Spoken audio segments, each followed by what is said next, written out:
మా ఇంట్లో కూడా వాడిని కొంచెం స్ట్రేంజ్గా చూస్తారు. వీడేంటి డైవర్స్ అయినోడ్లా లేడు, వీడు బాగానే ఉన్నాడా, లేకపోతే డిప్రెషన్ని కవర్ చేసుకోవడానికి అట్లా అట్లా బిహేవ్ చేస్తున్నాడా అని ఒక 1-2 సెకండ్స్ వాడిని అబ్జర్వ్ చేస్తారు. ఓకే.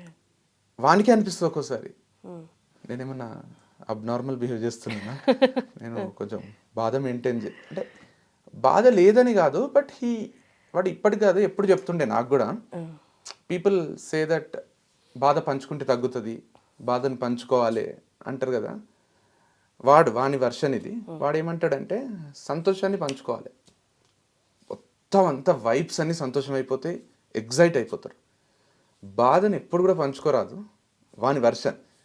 నేను ఇప్పుడు ఇంట్లో అందరు హ్యాపీగా సినిమానో క్రికెటో చూస్తున్నారు, నేను వచ్చి నా బాధని చెప్పినా అనుకోండి, అందరూ బాధపడతారు, ఒక వైబ్ అంతా చెడిపోతుంది. బాధ అంటిల్ నువ్వు ఓర్చుకున్నంత వరకు, నువ్వు బేర్ చేసేంత వరకు, నీ వల్ల అవుతున్నంత వరకు, it's not out of your hands, నీ చేయి దాటిపోనంత వరకు నువ్వు ఎంతవరకు నీ వల్ల అయితే అంతవరకు ఓర్చుకోవాలి బాధని.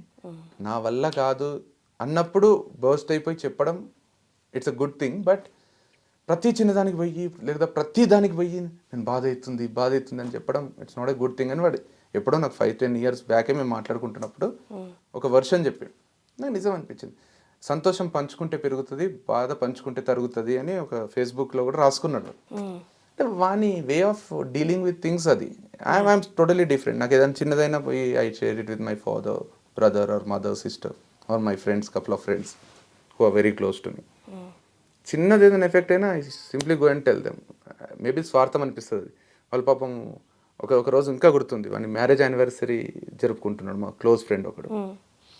అరే నాతో అయితలేదురా, ఇది కొంచెం మామూలు బాధ పెడతలేదు అని వాడు పాపం సెలబ్రేషన్స్లో ఉన్నప్పుడు చెప్పిన. వానికి నా ఫోన్ హ్యాండిల్ చేయాలా, నన్ను ఓదార్చాలా, వాని యానివర్సరీని అందరిని పిలుచుకున్నాడు, ఎంజాయ్ చేయాలి, వానికి అర్థమవుతలే. బట్ పాపం మళ్ళీ పక్కకు వస్తున్నాడు, మళ్ళీ నాతో మాట్లాడుతున్నాడు.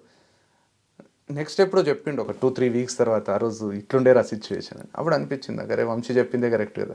Unnecessary you want to feel better and you completely share everything with some other person, and that person might నిన్ను హ్యాండిల్ చేయాలా, వాళ్ళని హ్యాండిల్ చేయాలి, వాడు పిచ్చిగా అయిపోతుండొచ్చు. సో బాధ అనేది until you can bear, you have to keep it with you.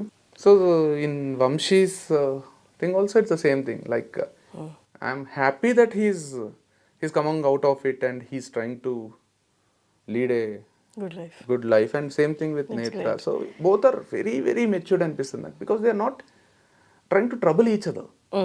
They both let it go and they are leading their separate lives, and we all have to support them.